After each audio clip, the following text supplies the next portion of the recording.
الحمد لله رب العالمين، والصلاة والسلام على سيد الأنبياء والمرسلين محمد وعلى آله وأصحابه أجمعين.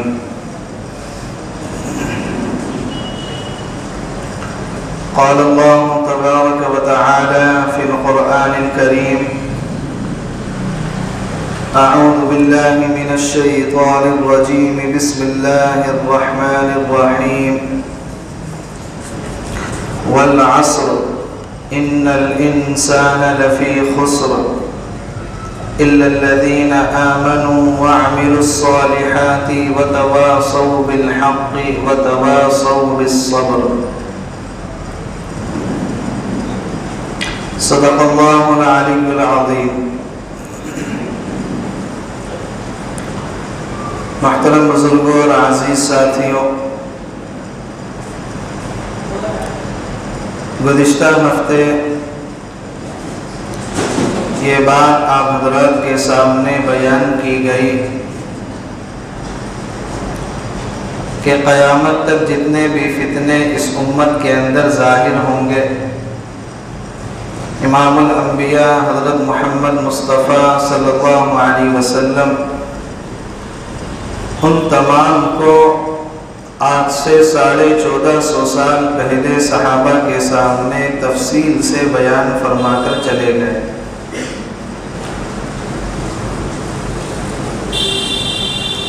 احادیث کی کتابوں میں کتاب الفتن کے نام سے ایک مستقل باب ہوتا ہے جس کے اندر فتنوں کی احادیث کو بیان کیا جاتا ہے. آپ صلی اللہ علیہ وسلم نے وحی کی روشنی میں ان تمام فتنوں کو تفصیل سے بیان فرمایا، اور پھر وحی کی ہی روشنی میں آپ صلی اللہ علیہ وسلم نے ان فتنوں کے زمانے میں ہمارا کیا طرز عمل ہونا چاہیے اس کو بھی بیان فرمایا. آپ دیکھیں کہ جو فتنے گزشتہ ہفتے بیان کیے گئے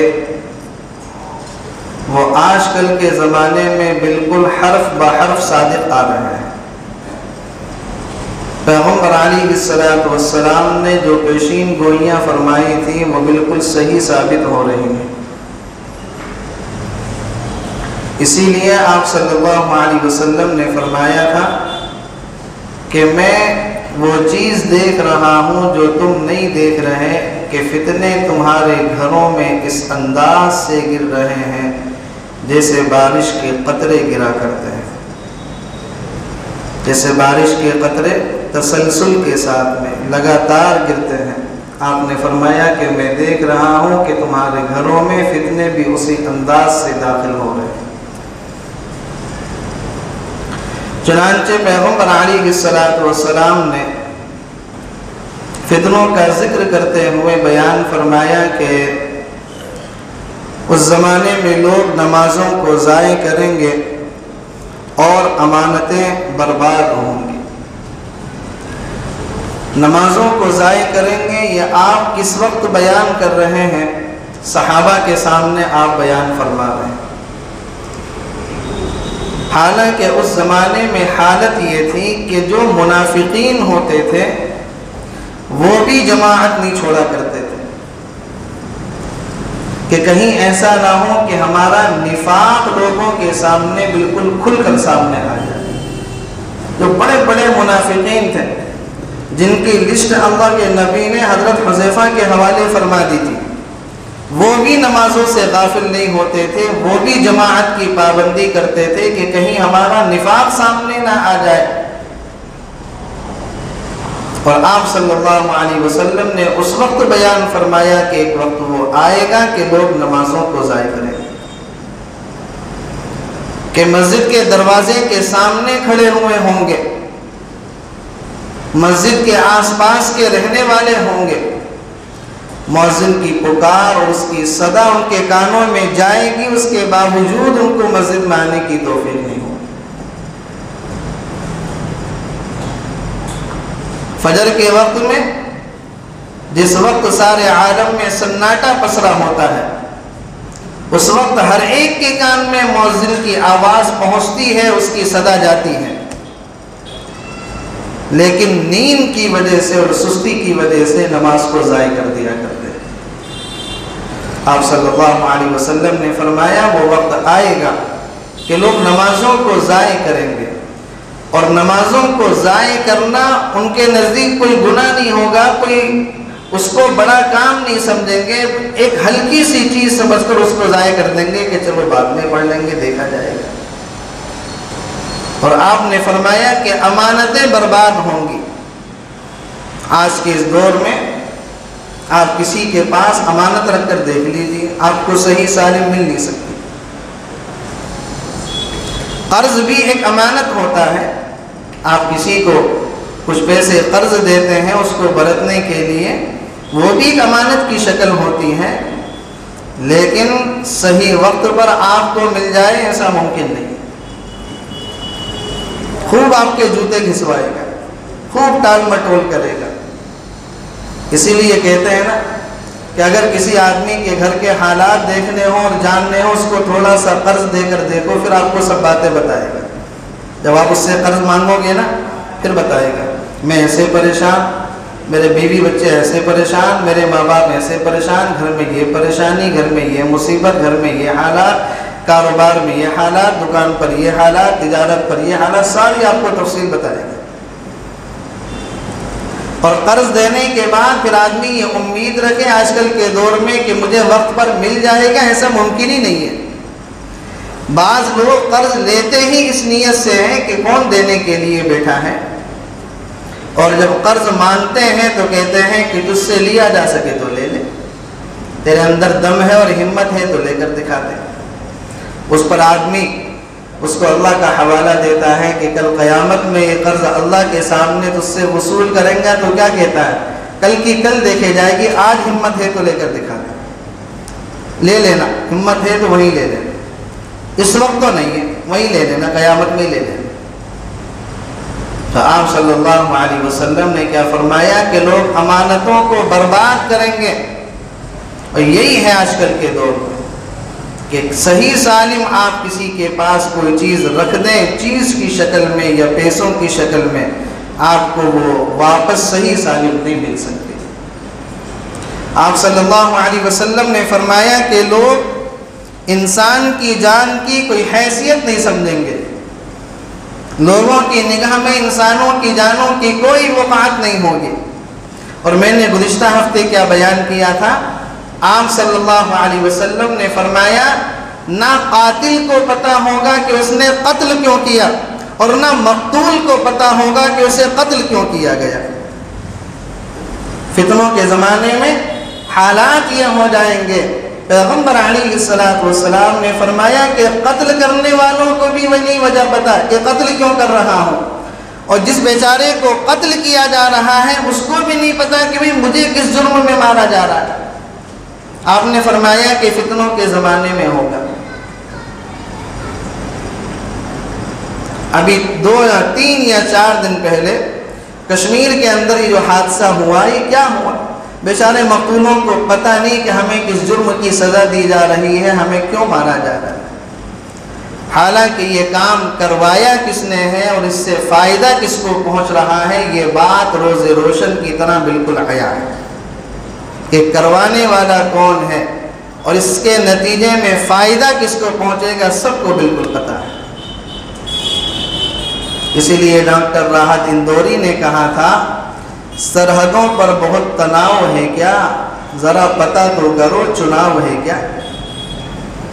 اللہ تعالیٰ ان کو غریق رحمت کرے، انہوں نے شعر کہا تھا، سرحدوں پر بہت تناؤ ہے کیا، ذرا پتہ تو کرو چناؤ ہے کیا۔ وہی سب کو پتہ ہے کہ کروانے والے کون ہیں، لیکن جو بیچارے مقتول ہیں، جس کے اندر مسلمان بھی ہیں، غیر مسلم بھی ہیں، اور ایک جوڑا تو اس کے اندر وہ ہیں کہ جن کی 1 ہفتے پہلے شادی ہوئی، اس کو بھی مار دیا گیا۔ آپ نے فرمایا کہ مقتول کو پتہ نہیں ہوگا کہ مجھے کیوں قتل کیا گیا۔ قرب قیامت میں اور فتنوں کے زمانے میں ایسے حالات ہو جائیں گے۔ آپ صلی اللہ علیہ وسلم نے فرمایا کہ سود خوری عام ہو جائے گی اور جھوٹ کو حلال قرار دے دیا جائے گا۔ سود اتنا عام ہو جائے گا، اتنا عام ہو جائے گا، آپ صلی اللہ علیہ وسلم نے اس کو دوسری حدیث میں بیان فرمایا کہ اگر کوئی آدمی ڈائریکٹ سود کے اندر ملوث نہیں ہوگا تو سود کا دھواں تو اس کو ضرور لگے گا، سود کا دھواں تو اس کو ضرور لگے گا۔ اور میں نے گزشتہ ہفتے یہ بات بتائی تھی کہ آج آپ دیکھ لیں، کوئی بھی چیز خریدنے کے لیے جائیں، ہر چیز کو خریدنے کے لیے سود کے دروازے کھلے ہوئے ہیں، فائنینس کے دروازے کھلے ہوئے ہیں۔ ہر ایک آپ کو مشورہ دے گا، ہر ایک آپ سے یہ ریکویسٹ کرے گا کہ نقد چیز لینے کی ضرورت کیا ہے، پیسے پھانسنے کی ضرورت کیا ہے، فائنینس کروا لو، ہر مہینے 2-2 ہزار 1-1 ہزار روپے دیتے رہنا۔ یہ کیا ہے؟ یہ اس طریقے سے مسلمانوں کو گھیرا جا رہا ہے تاکہ یہ سودی لین دین کے اندر مبتلا ہو، سودی کاروبار میں مبتلا ہو، اور لوگ اپنی خواہشات کی تکمیل کے لیے، اپنی خواہشوں کو پورا کرنے کے لیے سودی لین دین میں ملوث ہوں گے، اپنے ہاتھوں کو سودی کاروبار کے اندر ملوث کریں گے۔ آدمی کی خواہش ہے کہ مجھے آئی فون چلانا، کیا چلانا ہے؟ آئی فون چلانا ہے۔ اب آئی فون جو ہے 50,000 سے کم کا تو آتا نہیں، 1 لاکھ کا بھی ہے، 1.5 لاکھ کا بھی ہے، 2 لاکھ کا بھی ہے، سب طرح کے موجود ہیں۔ خواہش آئی فون چلانے کی ہے، جیب میں خریدنے کے لیے دام نہیں ہے۔ اب آدمی دکان پر گیا تو فائنینس والے نے مشورہ دے دیا آئی فون چلانا ہے آپ کو، ارے بہت آسان ہے، بالکل آپ ڈاؤن پیمنٹ جمع کرو 5-10 ہزار روپے کی، اس کے بعد ہر مہینے 2-2 ہزار روپے دیتے رہنا، شوق سے آئی فون چلاؤ، کٹا ہوا ایپل سب کو دکھاؤ، شوق سے آئی فون چلاؤ۔ لوگ کر رہے ہیں، نوجوان جو ہے اس کے اندر ملوث ہو رہے ہیں۔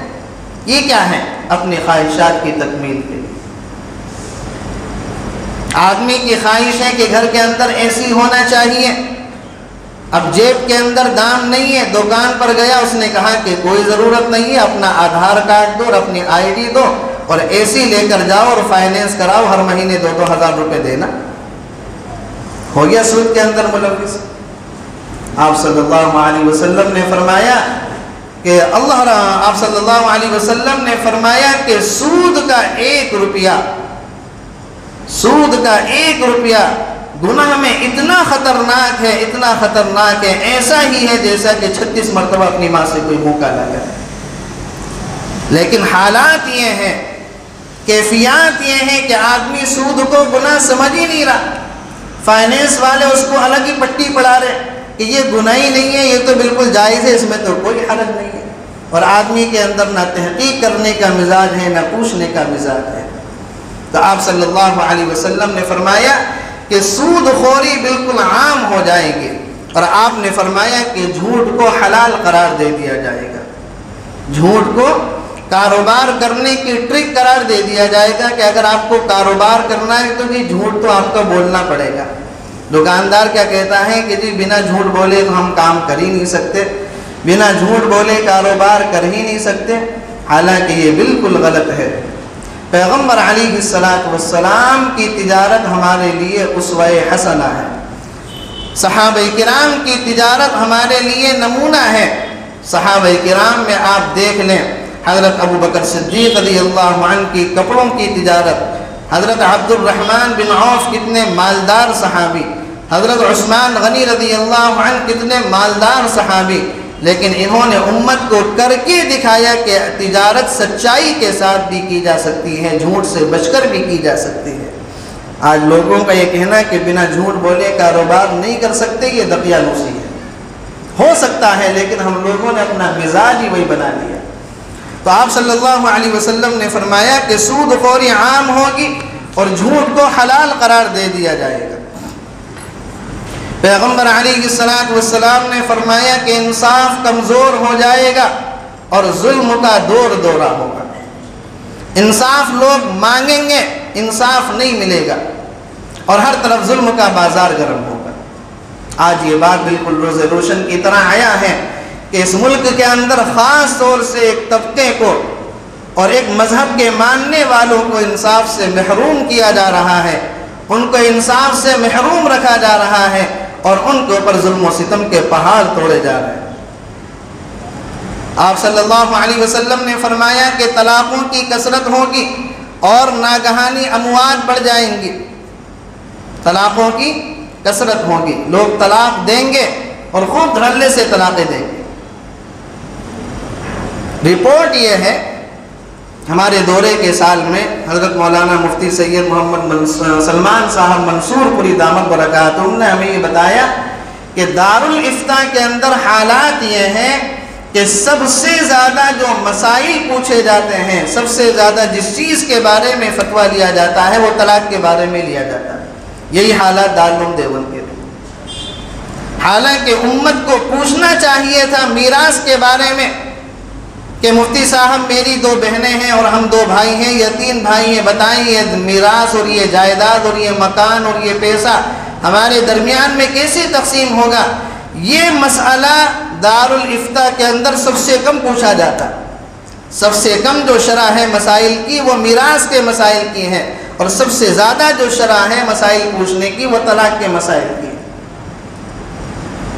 طلاقیں ہوں گی اور اس کے باوجود بھی لوگ میاں بیوی کی طرح زندگی گزاریں گے، اس کے باوجود بھی لوگ میاں بیوی کی طرح زندگی گزاریں گے، اور اس نتیجے میں جو اولادیں ہوں گی تو یاد رکھیں کہ 3 طلاق دینے کے بعد عورت اپنے شوہر کے لیے اجنبیہ بن جاتی ہے، اس کے نکاح سے نکل جاتی ہیں، پھر اس کے لیے راستہ وہ ہے جو نہ مردوں کو پسند آتا ہے نہ عورتوں کو پسند آتا ہے، مرد و عورت کے لیے اجنبیہ ہیں، اور اس کے نتیجے میں دونوں میاں بیوی کی طرح زندگی گزارتے ہیں، اور اس کے نتیجے میں جو اولادیں ہوں گی تو ظاہر سی بات ہے وہ اولاد حلال کی کہی جائے گی یا حرام کی کہی جائے گی۔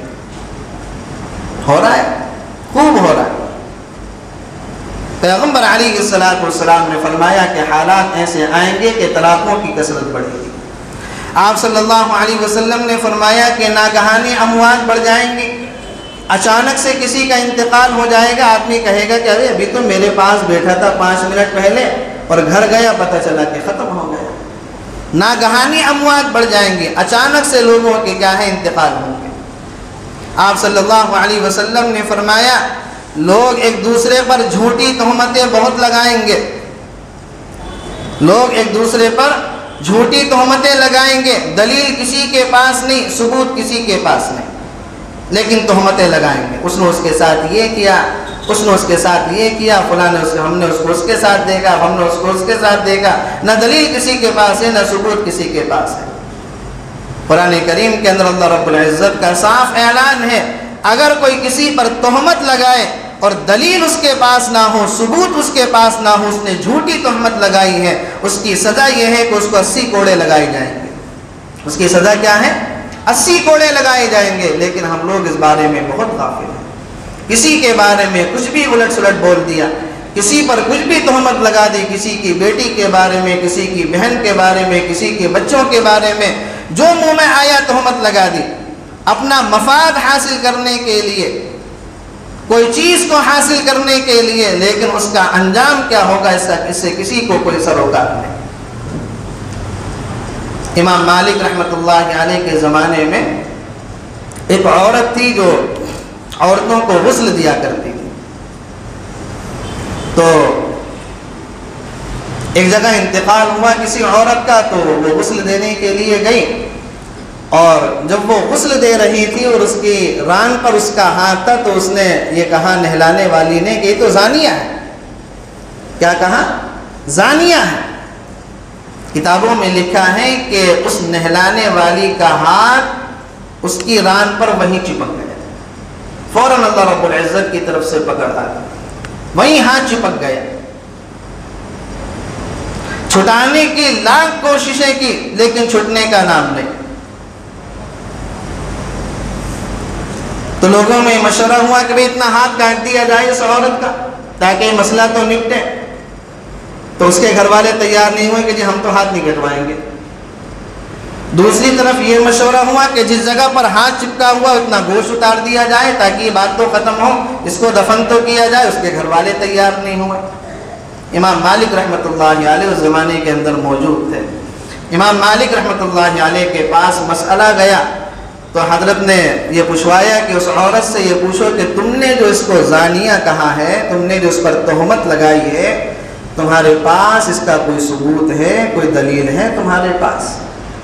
اس عورت نے کہا کہ یہ دلیل اور ثبوت تو کوئی نہیں، میں نے سنا تھا اس کے بارے میں، میں نے سنا تھا اس کے بارے میں۔ امام مالک رحمۃ اللہ علیہ نے اعلان فرما دیا کہ اس کے 80 کوڑے لگائے گئے، شرعی حدود اس کے اوپر نافذ کی جائے۔ 1 کوڑا لگایا گیا، 2 لگائے گئے، 3 لگائے گئے، 4 لگائے گئے، 10 ہوئے، 20 ہوئے، 30 ہوئے، 40 ہوئے، 50 ہوئے، 60 ہوئے، 70 ہوئے، لیکن ہاتھ اسی جگہ پر باقی ہے۔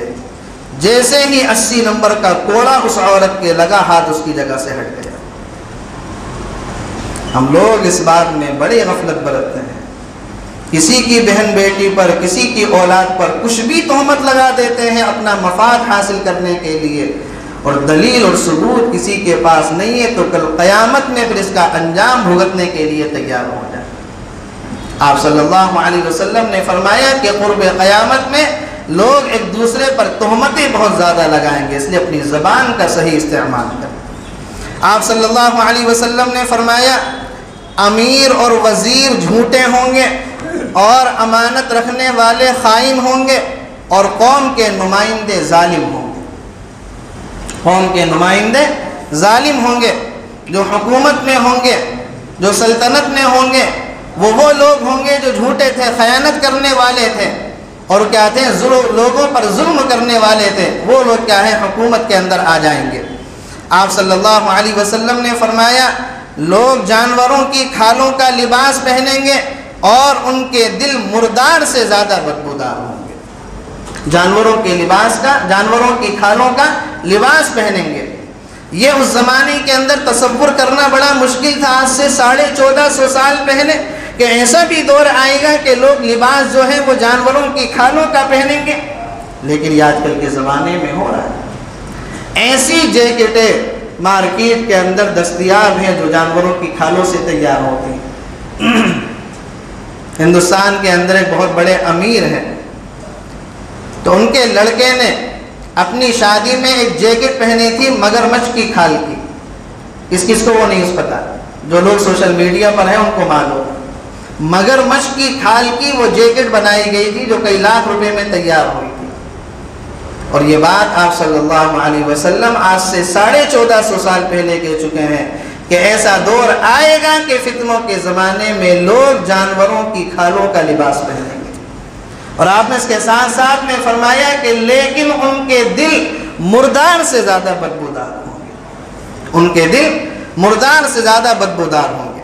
آپ صلی اللہ علیہ وسلم نے فرمایا قرآن شریف کے نسخوں کو آراستہ کیا جائے گا، ان کے نسخوں کو بڑا سجایا جائے گا، بڑا تیار کیا جائے گا، مسجدیں خوبصورت بنائی جائیں گی، ان کے مینارے اونچے اونچے ہوں گے، لیکن لوگوں کے دل ویران ہوں گے۔ ایک مسجد 1 کروڑ کی لاگت سے بنائی جا رہی ہے، 1.5 کروڑ کی لاگت سے مسجد تعمیر ہو رہی ہے، لیکن مسجد کی جو اصل روح ہوتی ہے وہ تو اس کے آباد کرنے والے ہوتے ہیں، وہ نمازی ہوتے ہیں جو مسجدوں میں نماز ادا کریں، لیکن مسجدیں کیا ہوں گی؟ ویران ہوں گی۔ بڑی بڑی مسجدیں تعمیر ہوں گی، لیکن لوگوں کی نمازوں کی حالت یہ ہوگی کہ کسی نماز میں 1 صف ہے، کسی میں 2 صفیں ہیں، اور کسی میں 2.5 صفیں ہیں۔ لوگوں کے دین کا یہ عالم ہوگا کہ بس جمعے کی نماز کے لیے مسجد آ رہے ہیں، اس کے علاوہ نمازوں کی کوئی فکر نہیں۔ آپ صلی اللہ علیہ وسلم نے فرمایا کہ فتنوں کے زمانے میں مسجدیں تو عالی شان تیار کی جائیں گی، لیکن ان کے آباد کرنے والے لوگ موجود نہیں ہوں گے۔ آپ صلی اللہ علیہ وسلم نے فرمایا ماں اپنی مالکہ کو جنے گی، یعنی بیٹی ماں کے ساتھ ایسا سلوک کرے گی جیسے مالکہ اپنی کنیز اور باندی کے ساتھ کیا کرتی ہے۔ آج کل کی اولادوں کا وہی ہو رہا ہے۔ ماں اگر اپنی بیٹی کو ذرا سا ڈانٹ دے تو بیٹی ایسے چڑھ کر آتی ہے جیسے وہ اس کی ماں ہو اور یہ اس کی بیٹی۔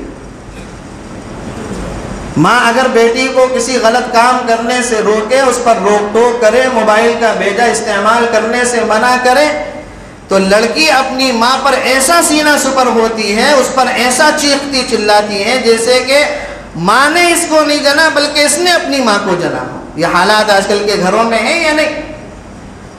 بیٹیاں اپنی ماں پر زور زبردستی کر رہی نہیں کر رہی، ان پر حکم چلا رہی نہیں چلا رہی، ان پر چیخنا چلانا ہو رہا نہیں ہو رہا۔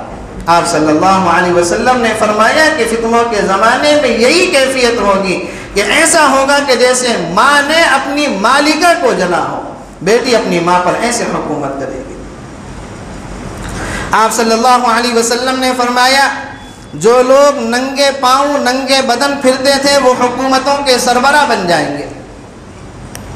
جن لوگوں کے پاس ایک جوڑ چپل نصیب نہیں تھے، جن لوگوں کو ایک جوڑ کسی زمانے میں کپڑے نصیب نہیں ہوتے تھے، وہ لوگ حکومتوں کے سربراہ بن جائیں گے۔ اب اس کی بھی تفصیل کی ضرورت ہے کیا یہ بات ہمارے سامنے نہیں ہے کہ جو کسی زمانے کے اندر روڈوں پر ایسی پھرے کرتے تھے اور نہ ان کا کوئی کاروبار تھا، نہ ان کے پاس کپڑے تھے، نہ ان کو چپلیں صحیح سے نصیب ہوتی تھی، نہ ان کے پاس عیش و آرام کی زندگی تھی، آج وہ لوگ حکومتوں میں موجود ہیں یا نہیں ہیں؟ ایوان حکومت کی ذمہ داری وہ لوگ سنبھال لے نہیں سنبھال لے؟ آپ صلی اللہ علیہ وسلم نے یہ بات آج سے 1450 سال پہلے کہہ کر جا چکے ہیں۔ ایسے لوگ حکومتوں کے اندر آ جائیں گے، ایسے لوگ حکومتوں کی سربراہی کریں گے کہ جن کے پاس نہ ایک جوڑ کسی کو چپل نصیب تھے اور نہ ان کو لباس کسی زمانے میں نصیب تھا۔ آپ صلی اللہ علیہ وسلم نے فرمایا عورتیں اپنے شوہروں کے ساتھ تجارت میں شریک ہوں گی، عورتیں اپنے شوہروں کے ساتھ تجارت میں شریک ہوں گی۔ آج آدمی بڑے فخر سے کہتا نا ہماری بزنس پارٹنر جو ہے وہ ہماری وائف ہے۔ ہماری بزنس پارٹنر کون ہے؟ ہماری وائف، ہماری بیوی ہے۔ حالانکہ اللہ رب العزت نے عورت کو سب سے بڑی ذمہ داری دی تھی، اور وہ ذمہ داری گھر کی ذمہ داری تھی، نئی نسل کو پروان چڑھانے کی ذمہ داری تھی، نئی نسل کو تیار کرنے کی ذمہ داری تھی، نئی نسل کو اللہ اور اس کے رسول کا فرما بردار بنانے کی ذمہ داری اللہ نے عورت کو دی تھی۔ اللہ نے عورت کو گھر کی مالکہ بنایا تھا، اس کو گھر کا سربراہ بنایا تھا، لیکن عورت نے اپنی اس ذمہ داری سے دستبردار ہو کر دوسری ذمہ داریاں اس نے اپنے کاندھوں پر لے لی، جس کا نتیجہ یہ نکلا کہ بھلا سے وہ تجارت کی فیلڈ کے اندر تو کامیاب ہو گئی، لیکن بچے ہاتھ سے نکل گئے۔ بچے کیا ہو گئے؟ ضائع ہو گئے۔ بچے نہ دنیا کے رہے نہ دین کے رہے، بچے نہ دنیا کے رہے نہ دین کے رہے، بچے ماں باپ کے باغی بن گئے۔ اور یہی بچے کہ جن کو بچپن میں ماں کی گود نہیں ملتی اور باپ کا پیار نہیں ملتا، کہ جو بچے پورا دن اپنے گھر کے اندر اکیلے پن کی زندگی گزارتے ہیں، جب یہ بچے بڑے ہوتے ہیں اور جس وقت میں ماں باپ کو بچوں کی ضرورت ہوتی ہے، اور یہی بچے اپنے ماں باپ کو اولڈ ہوم بھیج دیا کرتے ہیں کہ چلو یہاں سے نکلو۔ کیوں؟ اس لیے کہ ماں نے اپنے بیٹوں کو شفقت ہی نہیں دی، اپنے بچوں کو محبت ہی نہیں دی۔ جس زمانے میں ماں اپنے بچوں کو محبت دیتی، اپنے بچوں کو ٹائم دیتی، اس وقت وہ آفس کے اندر ہوتی تھی، تو بچوں کے دل کے اندر ماں باپ کی قدر ہی نہیں بیٹھی، ماں باپ کی عظمت ہی نہیں بیٹھی، ماں باپ کا مرتبہ ہی ان کے دل کے اندر نہیں بیٹھا کہ ماں باپ کی عظمت کیا ہے، ان کی توقیر کیا ہے۔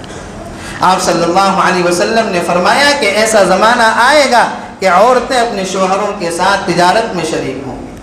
آپ صلی اللہ علیہ وسلم نے فرمایا فتنوں کے زمانے میں مرد عورتوں کی شباہت اختیار کریں گے اور عورتیں مردوں کی شباہت اختیار کریں گی، عورتیں مردوں کی شباہت اختیار کریں گی۔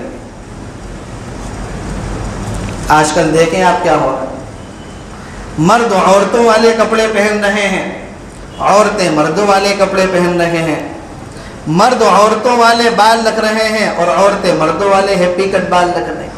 یہ ہو رہا نہیں ہو رہا؟ اللہ رب العزت نے مردوں کے لیے کیا حکم دیا کہ اپنا کپڑا ٹخنوں سے اوپر رکھیں گے، ٹخنوں کو نہیں چھپائیں گے، اور اللہ رب العزت نے عورتوں کے لیے حکم دیا کہ اپنا کپڑا ٹخنوں سے نیچے رکھیں گی، اپنے ٹخنوں کو چھپائیں گی۔ آج معاملہ بالکل الٹا ہے، مرد ایسے کپڑے پہن رہے ہیں کہ جن سے ٹخنا چھپ رہا ہے، اور عورتیں ایسی جنس اور ایسے کپڑے استعمال کر رہی ہیں جن سے ان کا ٹخنا کیا ہے؟ کھلا ہوا نظر آتا ہے۔ یہ آپ صلی اللہ علیہ وسلم پہلے ہی کہہ کر جا چکے ہیں کہ ایسا دور آئے گا کہ مرد عورتوں کی اور عورتیں مرد کی شباہت اختیار کریں گے۔ جو لباس عورتیں پہنا کرتی تھی ستاروں والے اور موتیوں والے اور چمک دھمک والے، وہ لباس مرد پہننے لیں۔ ہمارے نوجوان بعض ایسا لباس پہنتے ہیں کہ پتہ نہیں چلتا کہ اس نے یہ کپڑا خود کا پہنا ہے یا اپنی بیوی کا پہن کر آیا۔ ایسے کپڑوں پر ستارے موتیاں لگے ہوئے ہوتے ہیں، حالانکہ مردوں کا لباس سادہ ہونا چاہیے۔ عورتیں ان چیزوں کو استعمال کر سکتی ہیں، لیکن یہ فتنوں کا دور ہے، آج کل ایسے ہی ہو رہا ہے۔ اس لیے اکبر الہ آبادی نے کہا ہے نا، بے پردہ کل جو آئی نظر چند بیویاں، اکبر زمین میں غیرت قومی سے گڑ گیا، پوچھا جو ان سے آپ کا پردہ وہ کیا ہوا، بولی وہ ہنس کے عقل پہ مردوں کے پڑ گیا، بولی وہ ہنس کے عقل پہ مردوں کے پڑ گئے۔ اس لیے اکبر الہ آبادی نے کہا۔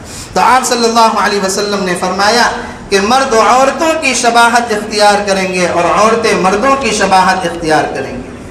آپ صلی اللہ علیہ وسلم نے فرمایا مال غنیمت یعنی قومی خزانے کو ذاتی سرمایہ تصور کر لیا جائے گا اور امانت کو لوٹ کا مال سمجھا جائے گا اور زکوٰۃ کو جرمانہ قرار دے لیا جائے گا۔ آج کل جو قومی خزانہ ہے، جو آدمیوں کا ٹیکس ہوتا ہے، جو حکومت کے اندر جمع ہوتا ہے، جو لوگ حکومتوں کے اندر بیٹھے ہوئے ہوتے ہیں کس بے دردی کے ساتھ اس کو استعمال کرتے ہیں۔ بس چھاپے پڑتے ہیں، پھر کسی کے گٹر میں سے پیسے نکلتے ہیں، کسی کے پائپوں کے پیسے، پائپ کے اندر پیسے بھرے ہوئے ہوتے ہیں، زمینوں کو کھودا جاتا ہے تو اس میں سے پیسے نکلنے پر یہی ہوتا ہے۔ یہ کب ہوتا ہے؟ جب قومی خزانے کو اپنا ذاتی مال تصور کر لیا جاتا ہے۔ آپ صلی اللہ علیہ وسلم نے فرمایا قوم کا لیڈر ان کا ذلیل ترین فرد ہوگا، قوم کا جو لیڈر ہوگا، اس کا جو سربراہ ہوگا، ان کا ذلیل ترین فرد ہوگا۔ آپ صلی اللہ علیہ وسلم نے فرمایا انسان اپنے باپ کی نافرمانی کرے گا، ماں کے ساتھ سنگ دلی کا برتاؤ کرے گا اور بیوی کی فرما برداری کرے گا، بیوی کی فرما برداری کرے گا۔ اس کی نگاہ میں باپ بھی برا، ماں بھی بری، ایک اچھا ہے تو کون ہے اس کائنات میں؟ بس وہ ملکہ حسن ہے، وہ اس کی بیوی ہے۔ بیوی کے سامنے ماں بھی غلط نظر آ رہی ہے جس نے اس کو جنا، باپ بھی نظر آ رہا ہے جس نے اپنی ہڈیوں کا پسینہ نکال کر اس کو بڑا کیا۔ بس بات اگر کسی کی صحیح ہے تو بیوی کی صحیح ہے، اور بیوی کے کہنے پہ ماں باپ کو گھر سے نکال دیا، نہ ماں باپ کی دیکھ بھال ہے نہ ان کی ذمہ داری نبھا رہا ہے۔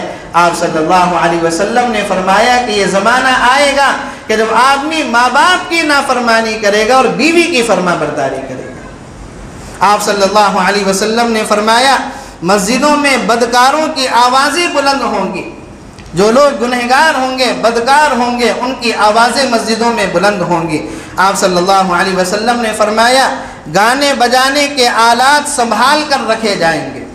جو گانے بجانے کے آلات ہوتے ہیں، جو پیانو ہوتا ہے اور جو ڈھول ہوتا ہے اور جو دوسری چیزیں ہوتی ہیں، ہمارے مسلمانوں میں بعض نوجوانوں کی کھوپڑیاں بھی گھومی ہوئی ہوتی ہیں اور ان کو اس چیز کا شوق ہوتا ہے تو وہ گانے بجانے کے آلات کو دیواروں پر سجا سجا کر رکھتے ہیں۔ آپ صلی اللہ علیہ وسلم نے فرمایا مجھے اللہ رب العزت نے بھیجا ہی اس لیے ہے کہ میں گانے بجانے کے آلات کو توڑ دوں، ان کو ختم کر دوں۔ اور یہی وہ مسلمان ہے کہ اپنے گھروں کے اندر گانے بجانے کے آلاتوں کو سنبھال کر رکھتا ہے، ان کو سجا سجا کر دیواروں پر رکھا کرتا ہے۔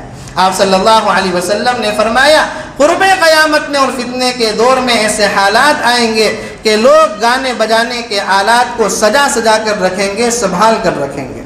آپ صلی اللہ علیہ وسلم نے فرمایا راستوں میں شراب نوشی ہوگی، کھلم کھلا شراب پی جائے گی، یہ بات بالکل آپ کے سامنے ظاہر ہے۔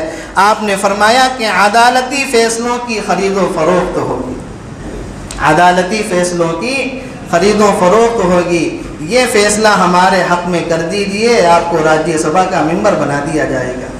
یہ ہو رہا نہیں ہو رہا ہندوستان میں؟ ایسی تو ہو رہا، عدالتی فیصلوں کی خرید و فروخت ہو رہی یا نہیں ہو رہی؟ آپ صلی اللہ علیہ وسلم نے 1450 سال پہلے بیان فرمایا کہ لوگ ایسا آئیں گے فتنوں کے دور میں انصاف کو بیچا جائے گا اور عدالتی فیصلوں کو بیچا جائے گا۔ آپ صلی اللہ علیہ وسلم نے فرمایا آخری زمانے کے لوگ اپنی امت کے پہلے لوگوں پر لعن طعن کریں گے، آخری زمانے کے لوگ اپنی امت کے پہلے لوگوں پر لعن طعن کریں گے۔ آج کل کے سوشل میڈیا پر سو کولڈ جو نام نہاد اسکالر آ رہے ہیں، جن کو ہمارا نوجوان بہت تیزی کے ساتھ فالو کر رہا ہے، یہ وہ لوگ ہیں جو اس زمانے میں موجود ہوتے ہوئے پچھلے زمانے کے لوگوں پر لعن طعن کرتے ہیں۔